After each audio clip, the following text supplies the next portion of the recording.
Estamos de volta para o primeiro bloco do programa Tribuna Livre. Osmir, eu abordei a questão política, mas tem a questão também da engenharia, que vai ficar com eles. Eu acho que nós vamos ater a política, né? Então, vou começar falando em política. Fique à vontade aí. Em política, já que você está provocando.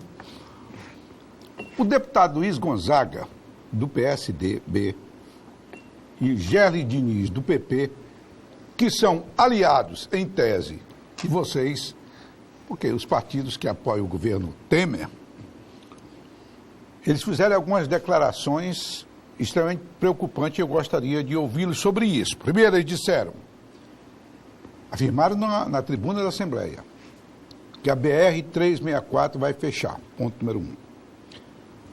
Ponto número 2, isso há poucos dias, que a recuperação dessa BR vem sendo feita de forma extremamente lenta.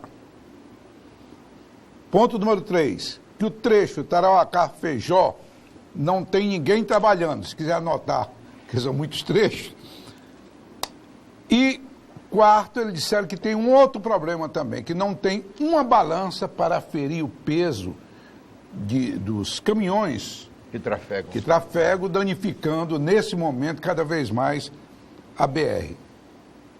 O que tem de verdade nisso?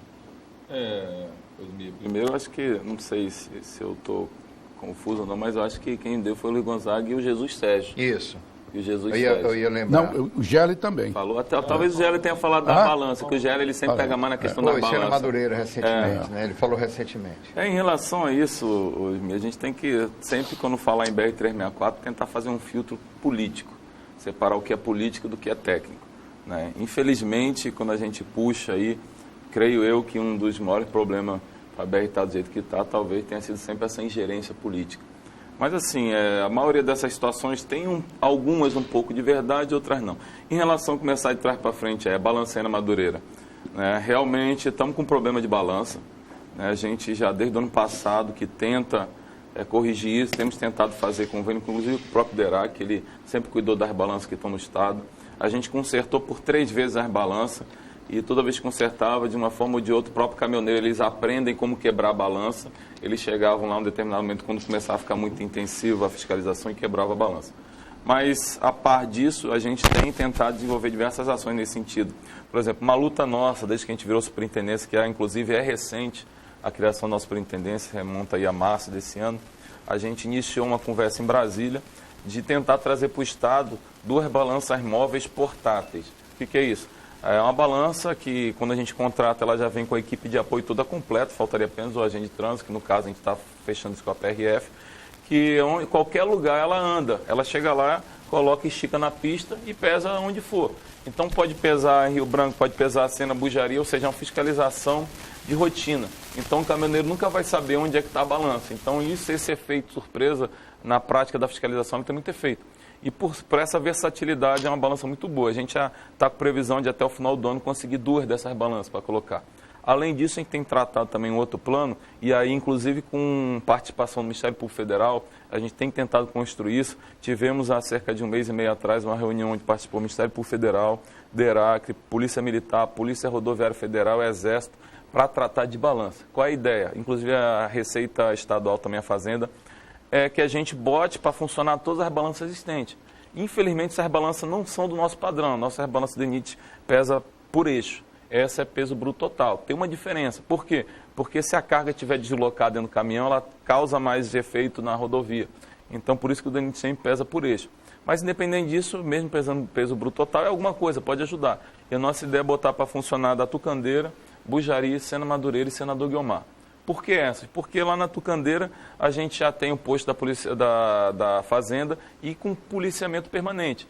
E o pessoal da Fazenda se dispôs totalmente a ajudar, já tem policiamento, não seria problema. Em Sena Madureira, Bujaria e Senador Guiomar, em Senador Guiomar tem polícia, mas não tem um pessoal de apoio. As outras 2, Bujaria e Sena, a gente tem um pessoal de apoio, mas não tem um policiamento. Então, por isso que a gente juntou todos esses órgãos para tentar fazer alguns convênios, para repassar um pouco de recurso para cobrir as despesas, seja da polícia ou do DERAC, que daria o apoio, e para botar, enfim, essas balanças para funcionar. Nossa meta é até o ano que vem a gente conseguir colocar, além das 2 nossas, essas 4 para funcionar, que, a meu ver, a gente fecha a malha e resolve esse problema. Em relação às outras questões, que aí tem um empoderamento mais político, dizer que não tem serviço FJ Tarauacá, isso é um absurdo. Quem andou nessa rodovia viu que em questão de um mês de obra, a gente fez toda a terraplanagem. É verdade que a chegada do inverno, que me parece até antecipado, esse trabalho que vocês fizeram, ele pode vir a se deteriorar em função das chuvas, já que não fizeram uma capa, eu não entendo muito. Isso, está certíssimo. Mas não fizeram a capa e tal, e pode se deteriorar todo esse trabalho. Então, é sério, que assim, vamos tentar responder depois de forma geral as três perguntas, que elas são interligadas. O que acontece? A gente, quando iniciou os trabalhos, qual era a meta desse ano? A meta desse ano, até porque a gente não teria tempo nem financeiro suficiente, lembrando que é um contrato de 3 anos, então a gente ainda está no primeiro ano, nem completou o primeiro ano de contrato. A gente realmente conseguiu ter condições de entrar no trecho na segunda quinzena de junho, porque até a primeira quinzena de junho choveu muito, não tinha a menor condição de fazer terraplanagem nessa rodovia. E, além disso, se a gente remontar os meses de agosto e setembro, agora choveu muito. Basta andar na nossa rodovia, tu vê os pastos verdinhos, que é um indício que teve muita chuva. Atrapalhou. Mas, a quem disso, a nossa meta sempre foi fazer o quê? Resolver todos os pontos críticos. Priorizando o trecho de Sena Madureira até Feijó Tarauacá, porque todo mundo que vai para Cruzeiro do Sul tem que passar por esse trecho. E dos trechos de Tarauacá até Cruzeiro do Sul, todos os pontos críticos. Para quê? Para que não dê atoleiro no inverno e não feche a rodovia. Para a gente conseguir abrir muita frente, a gente soltou a primeira equipe de terraplanagem. Então a equipe de terraplanagem saiu abrindo tudo e fazendo toda a regularização que era necessário. Por quê? Porque a rodovia estava muito degradada. Então, para tu ter uma ideia, o Narciso, ele sabe bem, vou te falar alguns índices só para ter uma ideia. Quando a gente iniciou esse trabalho, a gente iniciou com uma ideia na cabeça, com os levantamentos que tinha, que era o quê? Restaurar a camada existente, incorporando solo nos pontos que fosse necessário de qualidade de pedra. Né, percentual de 25% de brita, para poder fazer o quê? Corrigir os problemas e dar uma maior capacidade estrutural. E fechar com um TSD e capa selante, que é quase um tratamento triplo. Para que isso? Por que não asfalto, tipicamente? Porque esse é um trabalho que a gente está tratando como a primeira etapa da reconstrução. Significa o quê? Que é corrigir o que está lá. Na reconstrução, quando vier, aí ele vai trazer melhoria, largar a plataforma, fazer berma de equilíbrio, trabalhar a drenagem, fazer uma nova camada estrutural e asfalto. Então, dentro desse conceito, que era a ideia só de reciclar e restaurar, quando a gente entrou na rodovia, a gente viu que se fizesse dessa forma não ia ser bem sucedido o trabalho. Porque a gente começou a fazer isso no primeiro plano, já deu problema. E aí começou a bater, não fechava a compactação. A gente, não, para tudo e vamos estudar o que está acontecendo. Ninguém vai deixar a obra avançar para ficar de qualquer jeito. Então paramos, fizemos uma série de estudos, verificamos que a camada embaixo da que estava lá, que teoricamente era uma base, a subbase, estava muito encharcada. Então, quando a gente reciclava e ia bater por cima, a água toda subia e aí não dava para fechar a computação. Subia, ficava acima do ótimo, mas a resistência caía muito do pavimento. Então, o que acontece? A gente mudou a metodologia, não vamos fazer, vamos reciclar por cima, incorporar mais solo e vir como se fosse uma camada nova por cima do que está lá. Não vamos mexer no que está, vamos só incorporar o asfalto e fazer uma camada nova. Quando a gente fez isso, a gente conseguiu, além de fechar a computação, atingir índices maiores. CBR acima de 60, 70, 80. Né? Lembrando que o mínimo para a base é 60. E no futuro, essa camada lá vai ficar como subbase. Ou seja, vai ser feita uma nova base. Então, como subbase, vai ficar espetacular. E quando a gente foi avançando, a gente foi se deparando com todo tipo de situação. Então, por exemplo, Feijó Tarauacá, foi feito umas 4 vezes. Quando a gente começou lá a trabalhar, tinha canto lá que onde era para dar base, CBR teoricamente 60, estava dando CBR abaixo de 5. E expansão superior a 5. Ou seja, CBR é um índice que mede a resistência. A gente fala muito nisso porque é um índice um índice bem característico. Mede a resistência da estrutura. A norma fala que tem que ser acima de 60. Subbase acima de 20. Lá estava abaixo de 5. Com expansão superior significa o quê? Que no máximo era para ser aceito como subleito. Então, nesses pontos, a gente vai ter que fazer uma subbase e uma base nova. Muito além do que estava previsto. Pode fechar. Não, aí eu vou chegar. Então, assim, esse trabalho que eu estou te falando, por quê? Porque foi um trabalho muito grande que a gente estava fazendo em terraplanagem. Teve que fazer uma série de troca de solo, abrir remendo, corrigir uma série de borrachudo, todo um trabalho preliminar para poder as camadas que vierem por cima ficar Você com qualidade. Desculpe assim, mas o telespectador precisa saber. Isto quer dizer que a estrada foi mal construída ou não? Que isso é problema que ela vai ter sempre? Não, problema que sempre não tem. Como se falar em problema sempre, a gente tem que fazer uma solução que resolva.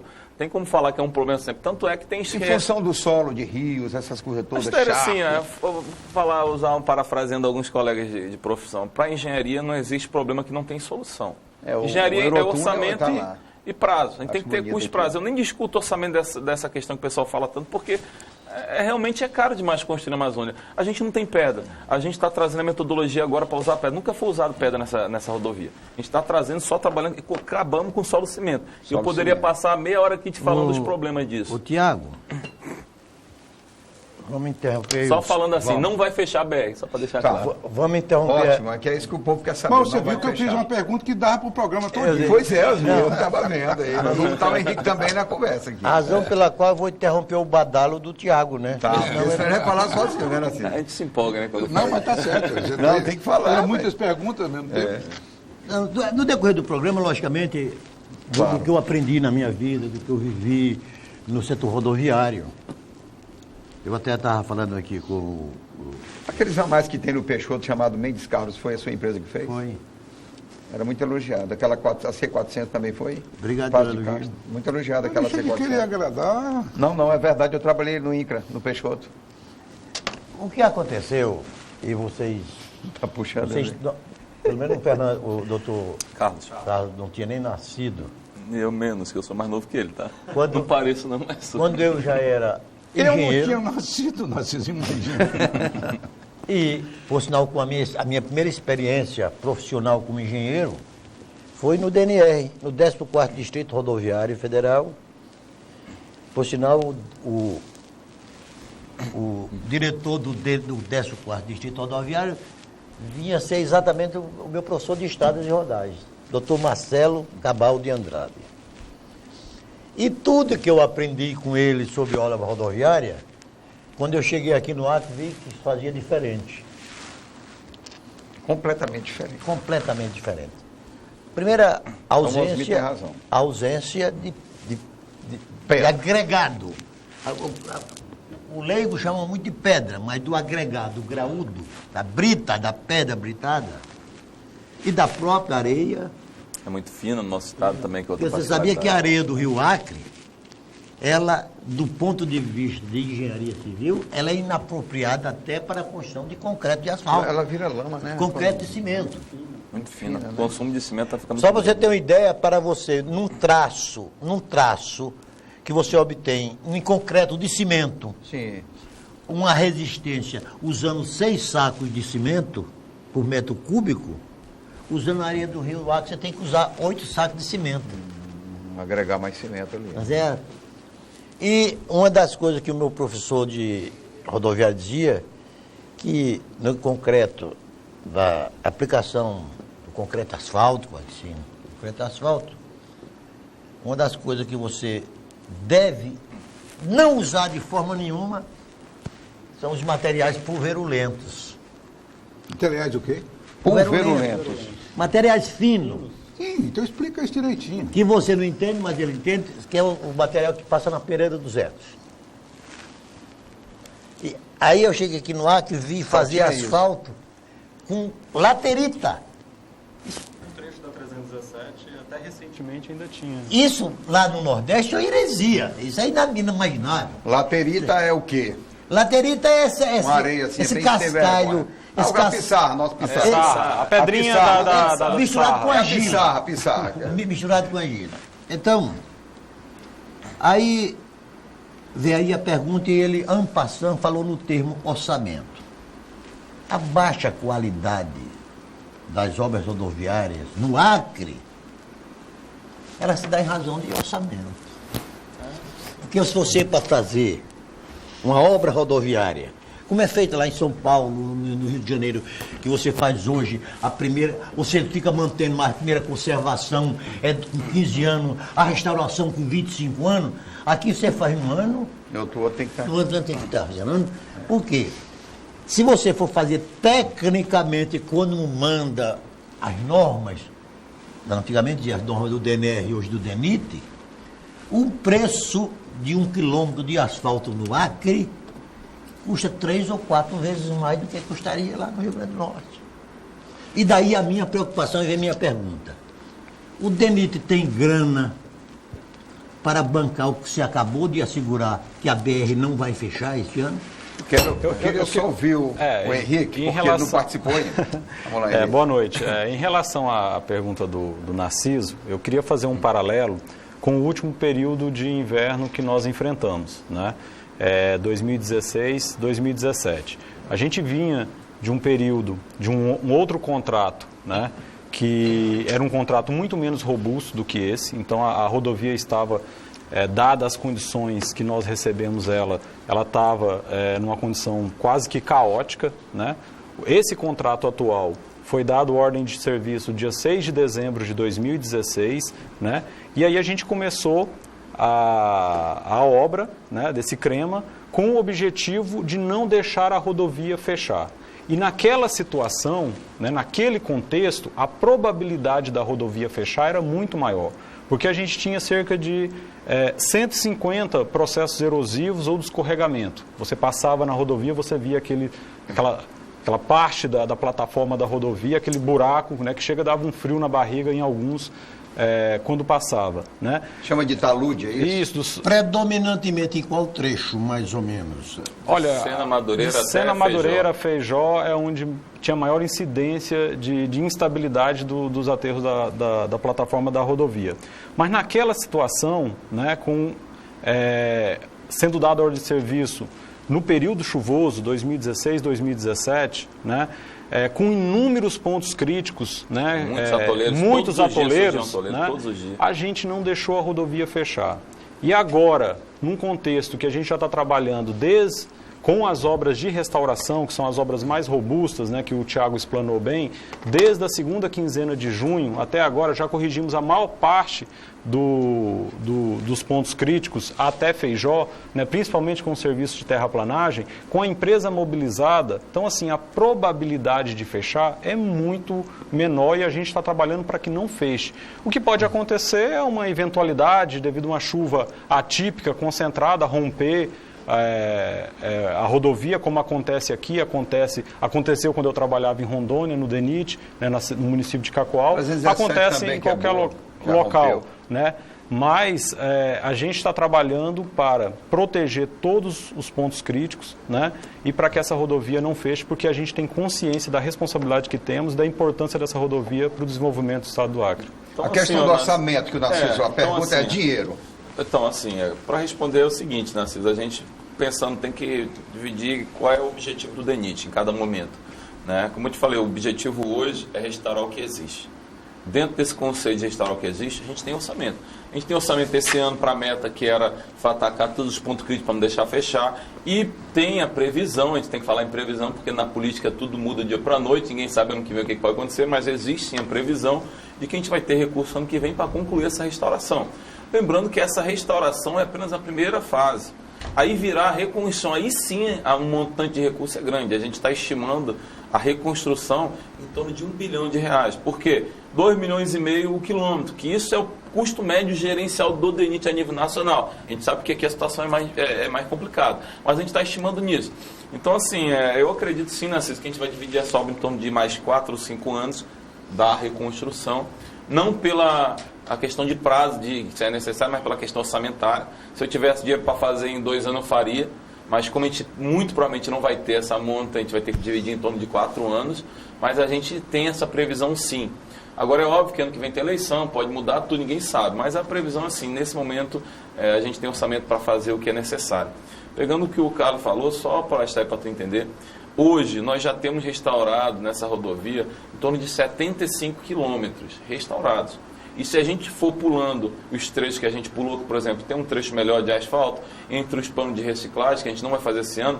Então, hoje, estão terminando o Macapá, já vai pular para o Jurupari. Até o Jurupari, a gente vai ter já, a partir provavelmente de amanhã, 150 quilômetros contínuos, sem problema, entre Sena Madureira e Jurupari. E vamos atacar agora do Jurupari para o Macipira, então dos 25 quilômetros que tem problemático. Mas esse trecho, se a gente tiver mais uns 10 dias aí favorável o tempo, a gente chega em Feijó. Porque então, é uma frente saindo do Jurupari e a outra vindo Feijó e Jurupari. Então a gente está produzindo um tempo dia de sol normal em torno de 3,5 km por dia de reciclagem, de restauração. Então tem sim como chegar em Feijó, que era essa nossa meta. A gente já tem 10 km depois de Feijó sendo trabalhado.